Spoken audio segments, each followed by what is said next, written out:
नमस्कार, मैं हूं चंद्रभान सिंह भदौरिया और आप देख रहे हैं सीबी लाइव। शख्सियत के इस खास शो में आज हमारे मेहमान हैं झाबुआ के एसपी और आईपीएस ऑफिसर अगम जैन साहब। 2016 की बैच के वे ऑफिसर हैं और न सिर्फ एक पुलिस अधिकारी हैं बल्कि वो एक अच्छे लेखक के रूप में देश प्रदेश में लोकप्रिय हैं। और जो इस सेवा में आने के बाद उनका क्या विज़न है और क्या उनकी निजी ज़िंदगी के पहलू हैं, हम सभी चीज़ों पर बात करेंगे ताकि उनके अनुभवों का लाभ हमारे दर्शकों को मिल सके। सर, आपका बहुत बहुत स्वागत है। बहुत बहुत धन्यवाद। सभी की जिज्ञासा यही है सर कि सबसे पहले अपने बारे में आप कुछ बता पाएँ। जी, मैं राजस्थान का रहने वाला हूँ, उदयपुर का। और मेरी जो प्रारंभिक शिक्षा हुई है वो राजस्थान के अलग अलग शहरों में, बांसवाड़ा, कोटा, उदयपुर में हुई। फिर उसके बाद मैंने अलीगढ़ उत्तर प्रदेश से के डीपीएस से अपनी शिक्षा की। मंगलयातन यूनिवर्सिटी से इलेक्ट्रॉनिक्स कम्युनिकेशन में इंजीनियरिंग की और फिर उसके बाद में यूपीएससी क्लियर करके सर्विस में आया। तो आपका सर शुरू से लक्ष्य था कि यूपीएससी क्लियर करना या कुछ और भी जीवन में चल रहा था, आपके मन में चल रहा था कि ये बन जाए ये बन जाए, फिर कैसे आप यूपीएससी की तरफ आ गए? शुरुआत से तो लक्ष्य नहीं था। शुरुआत में तो बाल मन जो होता है वो वैसे भी बहुत चंचल होता है। हम जो फिल्म देखते थे उस हिसाब से मन कर जाता था कि ये बनेंगे या कुछ और बनेंगे। ये तो जब कॉलेज में जाने के बाद मैं सेकेंड ईयर के आसपास मन बना कि अब यूपीएससी की तैयारी करना चाहिए, तब से फिर शुरुआत की। जी, तो इसकी कई लोगों को जिज्ञासा है, कई हमारे युवा पूछते भी हैं कि क्या आपने स्पेशल कोचिंग की या किस तरीके से आपने पढ़ाई की जो आपने लक्ष्य को हासिल किया? कौन सा अटेम्प्ट था ये आपका? ये मेरा प्रॉपर पहला ही अटेम्प्ट था। एक अटेम्प्ट मैंने लेकिन कॉलेज के साथ में भी दिया था, तो इस हिसाब से दूसरा अटेम्प्ट था मेरा। तो मैंने इसकी तैयारी इस प्रकार से की कि जब मैं कॉलेज के थर्ड ईयर में आ गया तो मैंने कुछ पढ़ना शुरू किया। थर्ड फोर्थ ईयर अपने हिसाब से तैयारी की और फोर्थ ईयर के बाद में मैं दिल्ली गया। दिल्ली जाकर के 1 साल तैयारी की। कोचिंग्स मैंने बहुत सारी नहीं की, ऑप्शनल एक सब्जेक्ट होता है उसकी कोचिंग की, उसके अलावा सेल्फ स्टडी की और उसके बाद में सेलेक्ट हुआ। तो सर, ये जो ट्रेनिंग होती है आप लोगों की सिलेक्शन के बाद, तो आम लोगों की ये धारणा है कि इसमें आपको बिल्कुल इस तरीके से फिनिशिंग की जाती है कि अक्सर ये कहा जाता है कि आईपीएस या आईएएस अफसर एक राजा होता है अपने ज़िले में जब काम करता है। वाकई में राजा जैसी ट्रेनिंग होती है या जनता से जुड़ के काम करने के लिए कहा जाता है? नहीं, राजा जैसी ट्रेनिंग तो नहीं होती। मतलब ट्रेनिंग का लेवल बहुत अच्छा है, इंटरनेशनल लेवल की ट्रेनिंग होती है। हैदराबाद में हमारे साथ दूसरे देशों के अधिकारी भी ट्रेनिंग करने आते हैं, तो स्तर बहुत अच्छा है। लेकिन उसमें जो हमारा बिहेवियर सिखाया जाता है, बल्कि हैदराबाद में हमारे मेन गेट पर ही लिखा था और वही सिखाया भी जाता था, संवेदी पुलिस सशक्त समाज। तो मतलब कि जो संवेदनशील पुलिस होगी तभी हमारा समाज सशक्त हो पाएगा। और हमारी ट्रेनिंग भी इसी प्रकार की होती थी कि हम एक एक चीज़ को सीखते थे, चाहे वो आउटडोर हो ताकि फिज़िकली फिट रह सकें और चाहे वो इंडोर हो ताकि सारे कानून के नियमों का भी ज्ञान हो, जिससे हम लोगों के बीच में जा कर के उनके साथ काम कर सकें। सर, ट्रेनिंग के बाद जब ग्राउंड पे आप आए, आपकी पहली पोस्टिंग बतौर एसपी झाबुआ हुई, क्या अंतर आप महसूस कर रहे हैं कि जब यहाँ आप सीधा संवाद करते हैं जनता के साथ, उनकी समस्याओं को एड्रेस करते हैं, तो क्या जो वहाँ पे ट्रेनिंग दी गई और यहाँ पर आप समझ रहे हैं, क्या कोई अंतर आप महसूस करते हैं? बहुत सारी चीज़ें तो उसी प्रकार से हैं जो ट्रेनिंग में बताई गई थी, क्योंकि ट्रेनिंग का भी करिकुलम ओवर द ईयर्स परिवर्तित होकर के उस हिसाब से हो गया है। कुछ चीज़ें ज़रूर हैं जो एरिया स्पेसिफिक होती हैं, जैसे कि झाबुआ हमारा जो ज़िला है वो आदिवासी बाहुल्य ज़िला है। यहाँ की परेशानियाँ, यहाँ के लोगों का रहन सहन, तौर तरीके थोड़े से अलग हैं। तो हम जो कानून और नियम सीख कर के आए हैं उनको इस हिसाब से ढालना कि यहाँ के समाज, यहाँ का जो रहन सहन है उस हिसाब से उसको इम्प्लीमेंट किया जा सके, ये ज़रूर एक प्रैक्टिकल एस्पेक्ट रहता है। बाकी ट्रेनिंग लगभग वैसी ही है और वो सभी राज्यों के अधिकारियों के लिए समान है। झाबुआ में सर आपको करीबन 7 महीने होने जा रहे हैं, तो झाबुआ की 3 ऐसी समस्याएं जो आपने आइडेंटिफाई की हो पुलिस के अकॉर्डिंग की, जिस पे काम करने की ज़रूरत है या जिस पे आप काम करना शुरू कर रहे हो? झाबुआ में जो हमारा आदिवासी बाहुल्य समाज है, बहुत ही प्राचीन उसकी संस्कृति है और उस समाज की बहुत सारी पॉजिटिव चीज़ें हैं। लेकिन ओवर द ईयर्स एक दो जो हमें लगता है वो भी यहीं के लोगों ने बताया कि सामाजिक कुरीतियाँ भी उसमें आ गई हैं। उसमें उदाहरण के लिए एक दहेज दापा की प्रथा यहाँ पर कुछ लोग फॉलो करते हैं। तो पिछले कुछ समय से और आने वाले समय में भी हमने सोचा है कि उस पर हम लोगों से बातचीत करेंगे। और थोपने वाली बात नहीं है, लोग खुद ही समझ करके उससे बचना चाहते हैं, हल निकालना चाहते हैं। कई लोगों ने उसमें उदाहरण भी प्रस्तुत किए हैं। तो आने वाले समय में एक ही हमारे लिए चैलेंज है। दूसरा, जो हमारे ज़िले के कस्बे हैं वहाँ पर कुछ कुछ स्थानों पर हमारे युवा जो है वो नशे के गिरफ्त में आते जा रहे हैं, और एक बार यदि वो उसमें आ जाते हैं तो वो चाहते हुए भी उससे बाहर नहीं निकल पाते हैं। तो एक हमारा ये भी प्रयास रहेगा कि हम उसको जल्दी से जल्दी ठीक कर सकें, उन युवाओं से बात करके कोशिश करें कि वो बाहर निकलें। तीसरा, एक हमारे यहाँ पर कस्बों में यातायात संबंधी भी परेशानियाँ हैं। यातायात परेशानी होने के कारण से कुछ जगह जाम लगता है, जहाँ पार्किंग नहीं है वहाँ पर लोग पार्किंग्स कर देते हैं। तो ये भी एक समस्या है जिसको हम लोगों के बीच लेकर के जाएंगे, उनसे मिलेंगे, मिलना शुरू कर दिया है और कुछ जगह हल भी हुआ है, और आने वाले समय में इसको और बेहतर करने का प्रयास करेंगे। एक दो इशू और हैं सर जिसको लेकर अक्सर लॉ एंड ऑर्डर भी खड़ा होता है कि जैसे हादसा हो गया या कोई हत्या हो गई तो शव की एक अवमानना सी एक कुप्रथा है कि भाई शव तब तक नहीं उठाएंगे या थाने पे रख दिया या आरोपी के घर पे रख दिया जब तक कि उसकी जान की कीमत न चुकाई जाए, और इसको लेकर लॉ एंड ऑर्डर की स्थिति भी बनती है। इस पे कोई योजना है? और एक और सवाल इससे जुड़ा, डायन करार दे के जो हैरेसमेंट होता है जी आदिवासी इलाकों में, इसको लेके भी कुछ है आपकी योजना? जी बिल्कुल, ये जो आपने पहला प्रश्न उठाया है कि उस हत्या होने की या डेथ होने के बाद में दूसरे के घर पर ले जाके रख दिया जाता है, ऐसे कुछ प्रसंग हमारे सामने आए जिसमें हमने कानून व्यवस्था को दृष्टिगत रखते हुए उसका हल निकालने का प्रयास किया, लोगों से नेगोशिएट किया, उनको समझाया कि ये गलत है, ऐसा नहीं होना चाहिए। जिसकी मृत्यु हो गई है उसका सम्मान करते हुए उसके जो अंतिम राइट्स हैं उसको अच्छे से फॉलो किया जाना चाहिए, और लोगों ने उसको समझा भी है। कई जगह हम, एक भी ऐसी जगह नहीं है जहाँ पर हमको बल का प्रयोग करना पड़ा हो, सभी जगह बातचीत करने से लोग मान गए।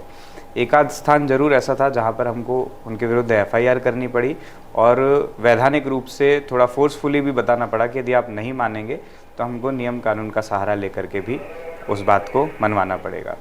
दूसरी बात जो आपने डायन प्रथा के संबंध में बताई, तो डाकन के संबंध में कुछ हमारे पास में शिकायतें आई हैं। मुझे लगता है, जैसा यहाँ के लोगों ने बताया, कि पहले जितना प्रचलित था उतनी ये प्रथा अब नहीं बची है, लेकिन कुछ कुछ स्थानों पर जब भी सूचनाएं आती है तो हमारी टीम जाती है, कार्रवाई करती है, समाज से उस महिला को फिर से मिलवाती है और उसको सम्मिलित करवाती है। सर, पुलिस और जनता के संबंध, इसको लेकर उच्च स्तर से तो काफ़ी पॉजिटिव रिस्पांस है विभाग का।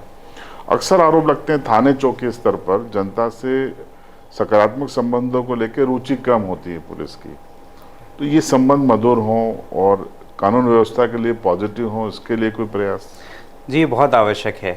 आज के समय में पुलिस वैसी नहीं है, पहले भी नहीं थी, लेकिन पहले ज़रूर कहा जाता था कि पुलिस एकदम अलग है और वो कुछ भी कर सकती है।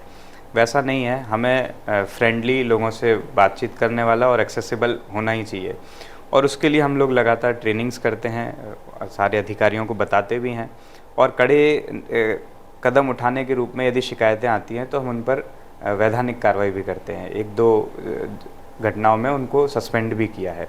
तो इस प्रकार से हम काम करते हैं, लेकिन हमको उनका दूसरा पक्ष भी समझना पड़ेगा। आखिर हमारे पुलिसकर्मी हमारे ही समाज का अंग हैं, ऐसा क्या कारण है कि वो इस प्रकार से पैनिक में आ जाते हैं या चिड़चिड़ापन करके बात करते हैं।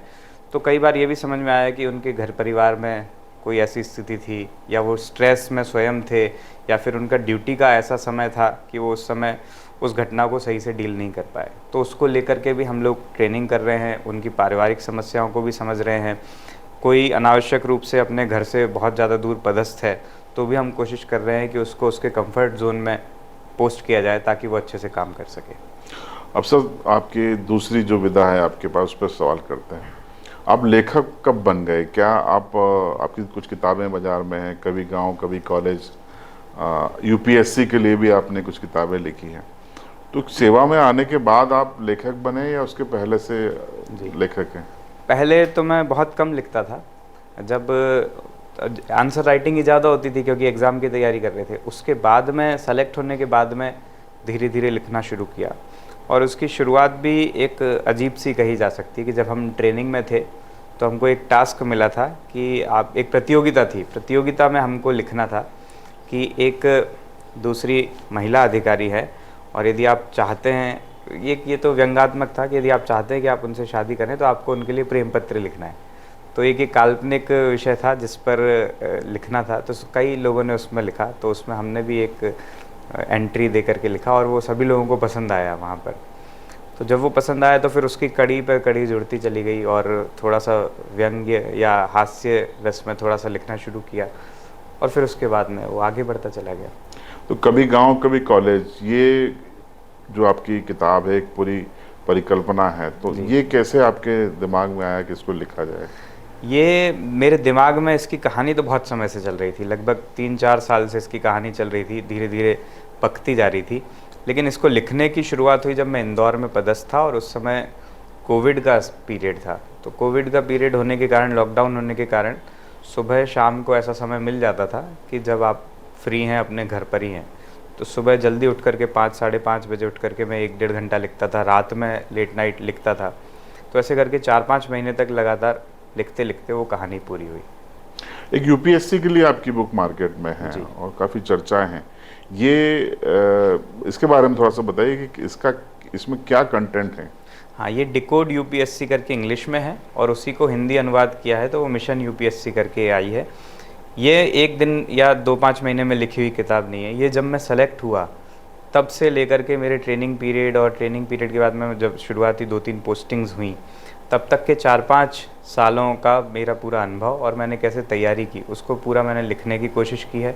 कभी एक दिन में 1 पेज लिखते थे, कभी 1 महीने बाद में 5 पेज और लिखे। इस प्रकार करके 4-5 सालों में जो एक संकलन तैयार हुआ, तो वो संकलन तैयार हुआ है और उसमें कंटेंट ये है कि जो भी यूपीएससी या अन्य एग्ज़ाम्स की तैयारी करना चाहता है, तो एक व्यक्ति का उस परीक्षा से गुजरते हुए और सेलेक्ट होने के बाद में कैसा अनुभव होता है, जीवन होता है, उस पर थोड़ा सा प्रकाश डालने की कोशिश की है।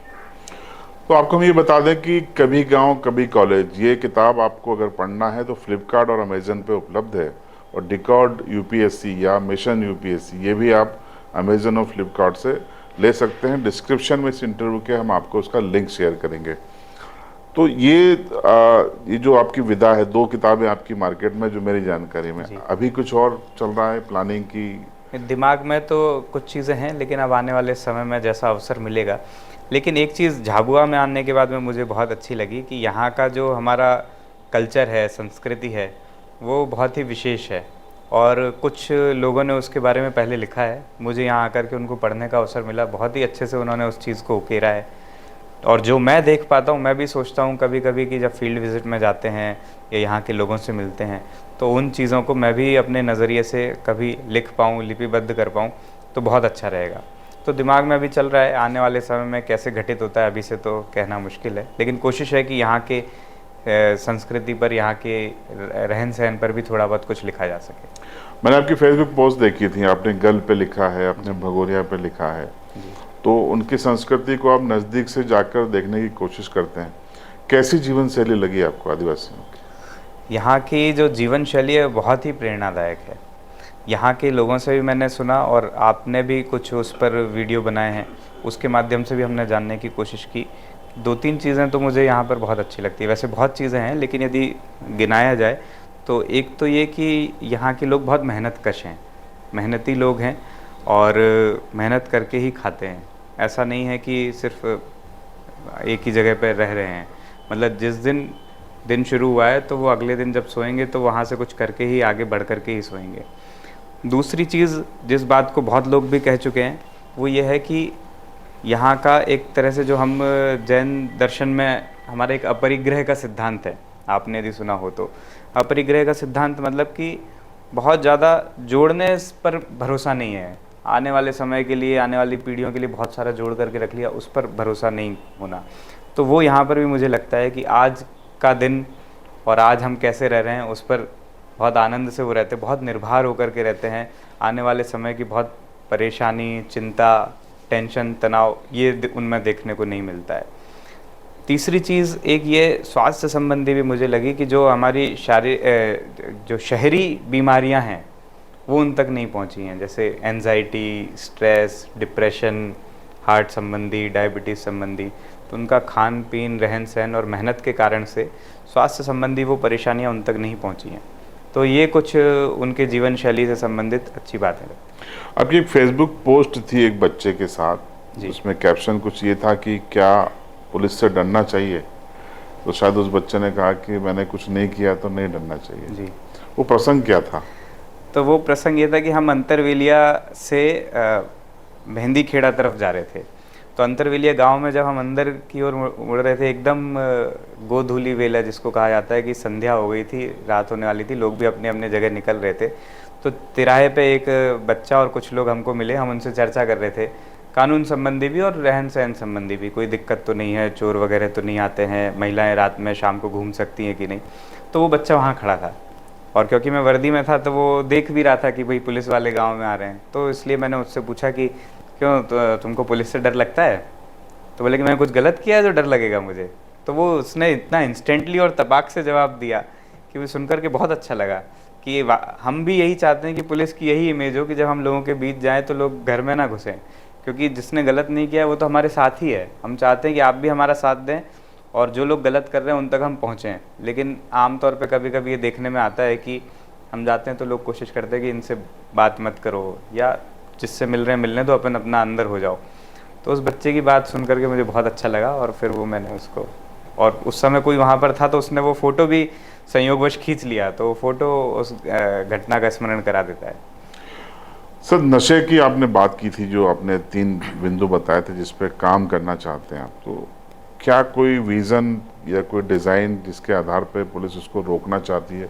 क्योंकि अघोषित तौर पे कुछ बच्चों की मौतें हुई हैं कुछ सालों में, रिपोर्ट हुई हैं, और तमाम कस्बों में एक बड़ी युवाओं की आबादी इसकी ओर जा रही है और पेरेंट्स बड़े चिंतित हैं।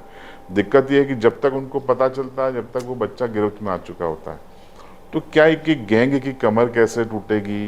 क्या इसमें आप जनता को साथ में लेने की कोई योजना बना रहे हैं? इसमें जनता का साथ रहना बहुत आवश्यक है, क्योंकि नशे को पूर्ण रूप से समाप्त करना सिर्फ फोर्सफुल नहीं हो सकता। कहने का मतलब ये कि वो पुलिस का अकेले का काम नहीं है।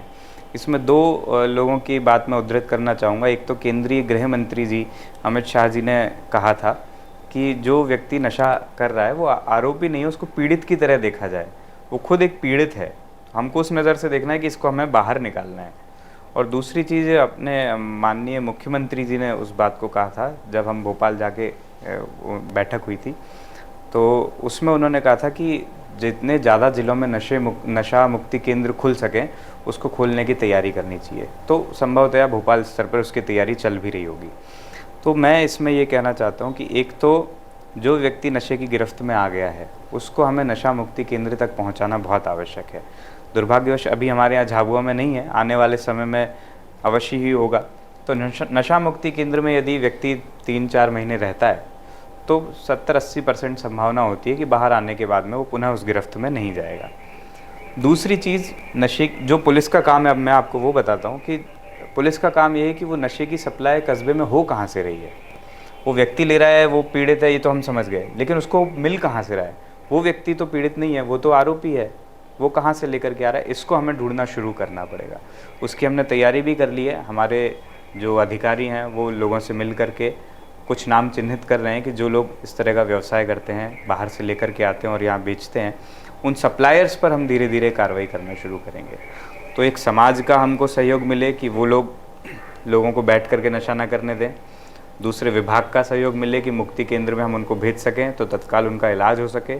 और पुलिस का ये सहयोग रहे कि जो भी ये सप्लाई कर रहा है, जहाँ से लेकर आ रहा है, उनको हम सलाखों के पीछे डाल सकें।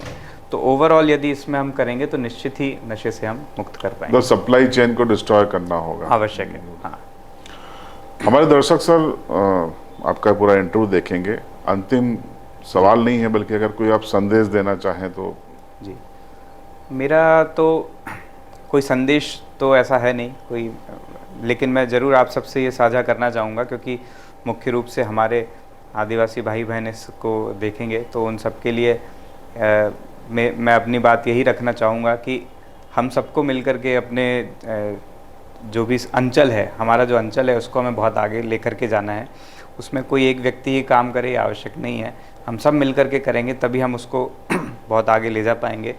बहुत सारी हमारे यहाँ पर खासियत हैं जो लोगों तक पहुँची भी हैं, नहीं पहुँची तो आने वाले समय में पहुँचेंगी, लेकिन कुछ 2-3 बुराइयाँ भी हैं।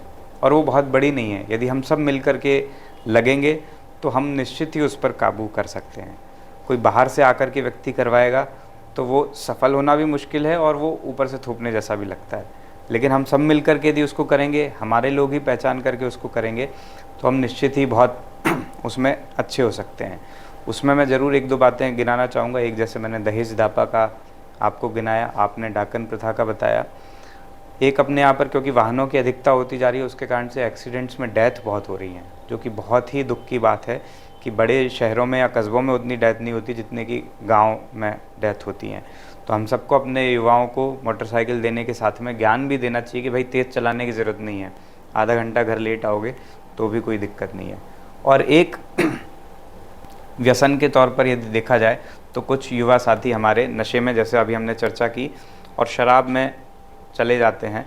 तो हमें सबको मिलकर के ये भी कोशिश करना है कि उससे बच सकें, वो अपना काम कर सकें, शिक्षा प्राप्त कर सकें और अपना जीवन बेहतर कर सकें। अपना जीवन बेहतर करेंगे तो अपने आप ही समाज का और हमारे पूरे अंचल का जीवन बेहतर हो जाएगा। तो आपने अगम जैन साहब के इस इंटरव्यू को सुना, उनके जीवन के तमाम पहलुओं को हमने छूने की कोशिश की और उन्होंने बेबाकी के साथ अपने तमाम बातों का जवाब दिया, सवालों का जवाब दिया। अब इस इंटरव्यू पर आपकी राय कमेंट बॉक्स में ज़रूर बताइए। चैनल पर नए हो तो सब्सक्राइब करें, बेल आइकन दबाएं और अगले एपिसोड में किसी अन्य शख्सियत से खास मुलाकात होगी। बने रहिएगा CB लाइव के साथ।